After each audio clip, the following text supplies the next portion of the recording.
4, and our topic is about controlling software projects. At the very beginning of this book, the writer points out that failures and overruns of software projects are quite common. So what is the reason for that?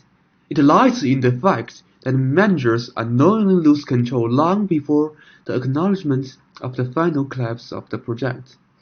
The author raises his main point that at the very beginning of this book, controlling is mostly about measurement. According to him, in his day and age, about 15% of software projects failed to deliver anything and proved a waste of time and energy. So we may compare it to the situation in our day and age. According to the study conducted by McAfee, about 66 of enterprise software projects have cost overruns, and a third of them go beyond the estimated schedule. Almost 20% of them fall short of promised benefits. And he mentions a terminology, user-developer gap, which refers to the deviation of standard of measurement for users and developers. It contains two things: deviation of expectations and lack of communication. As we can see from this chart, it shows the performance of different IT projects in our day and age.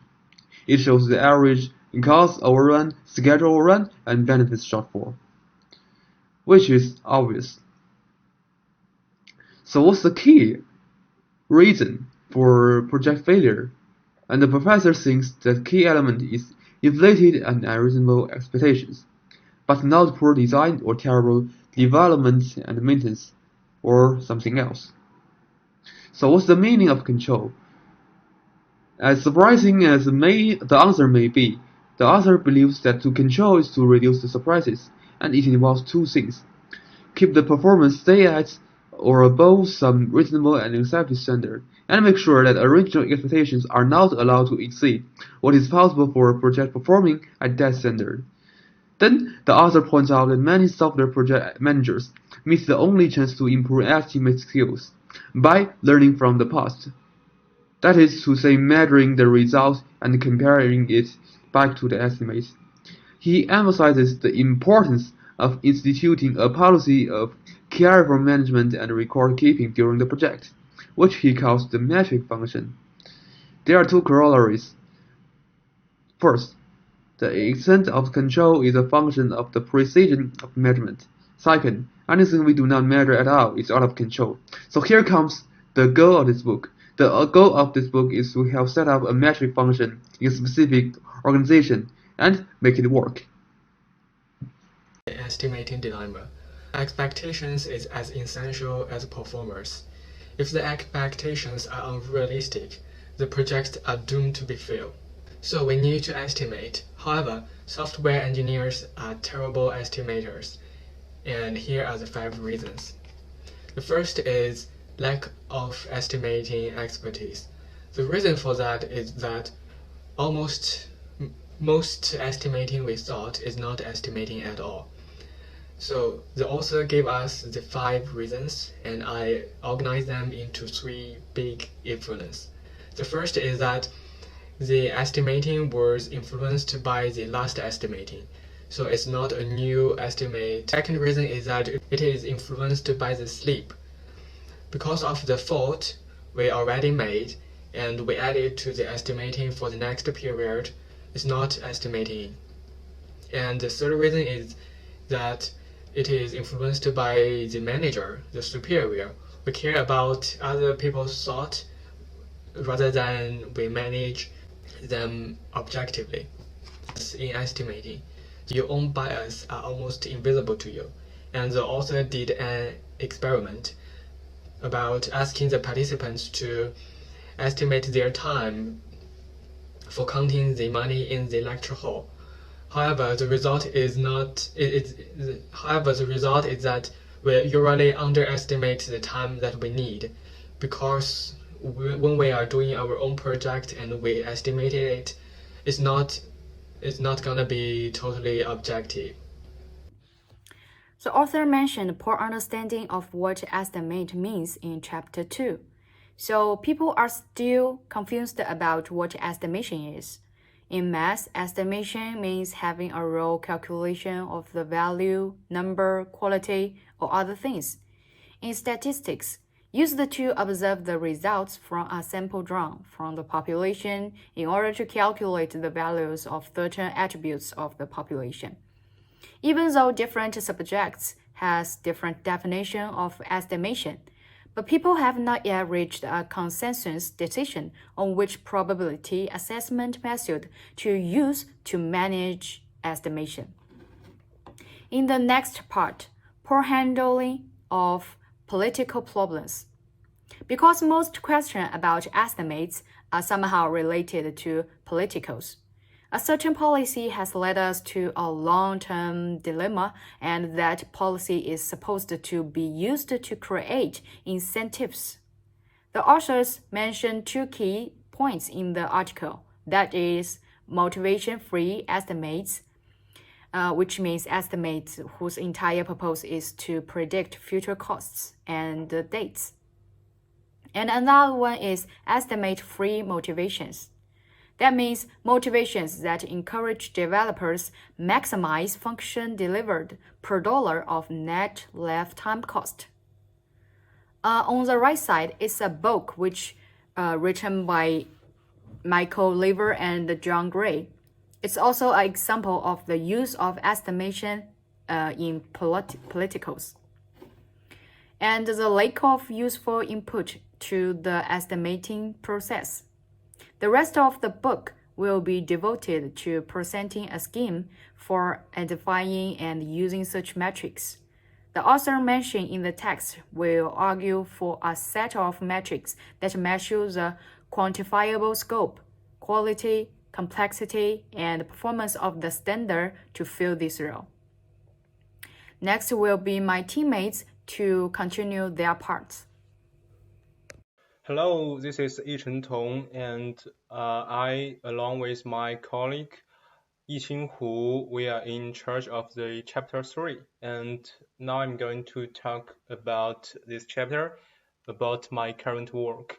And this chapter is a new approach to control, and this is mainly about how to make this project more efficient by controlling. And the author shared his opinion about basically in 6 proposals, and I'm going to talk about this by the 6 proposals. The first proposal is separate the estimating function from the rest of the development. This is to say that we need to ensure this estimating group separate from the developing workers, because we need to ensure that their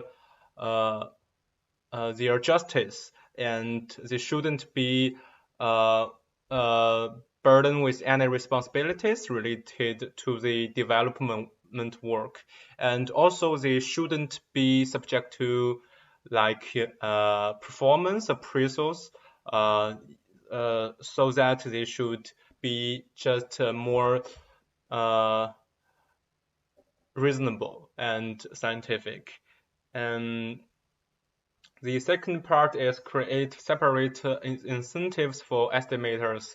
And this proposal is actually the following step from the first one.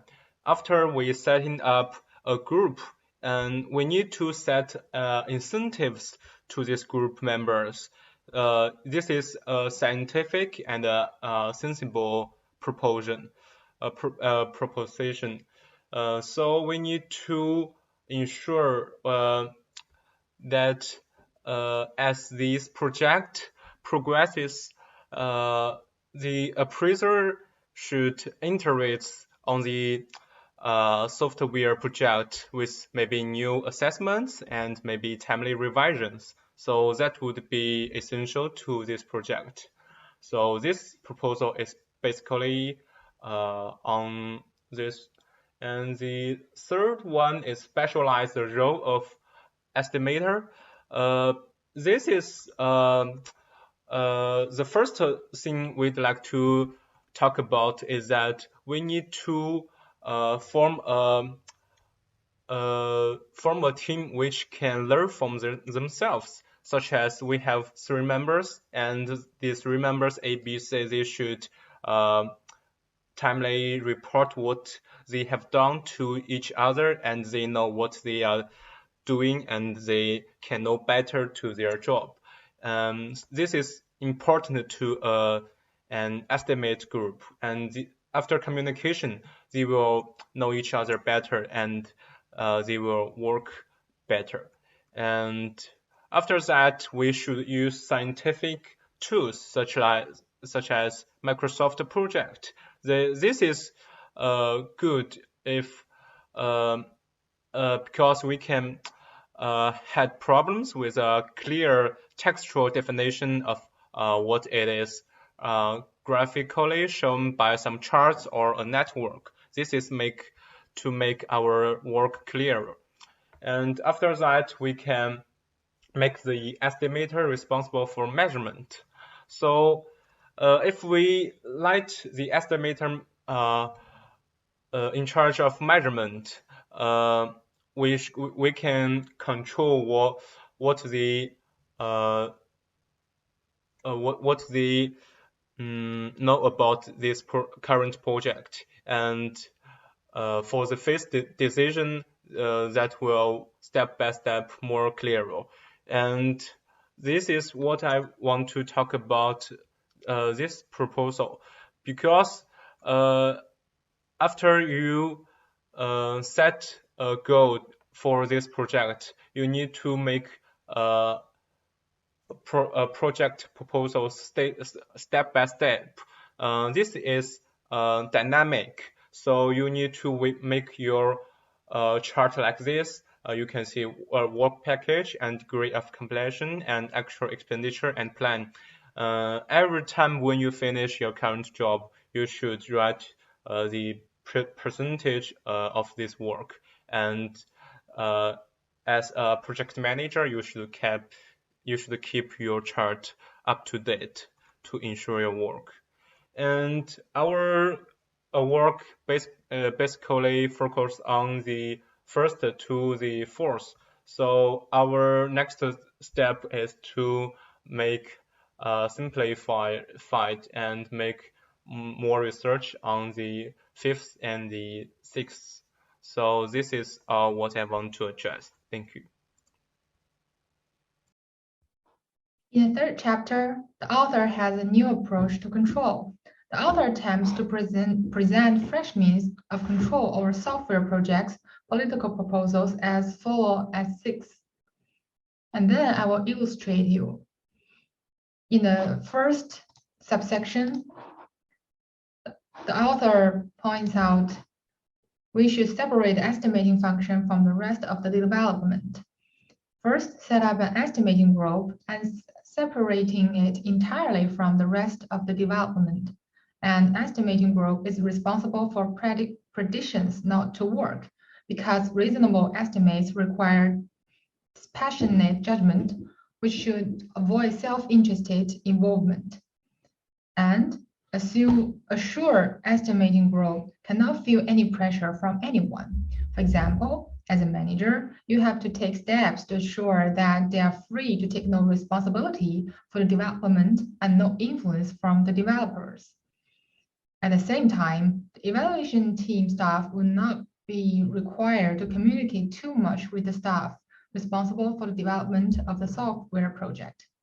Still, we have ways to fit estimating group into an organization, just as the fig in below.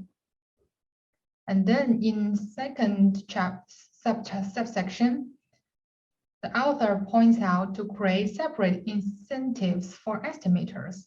The estimator is to provide a reasonable planning projection of what the developer would do.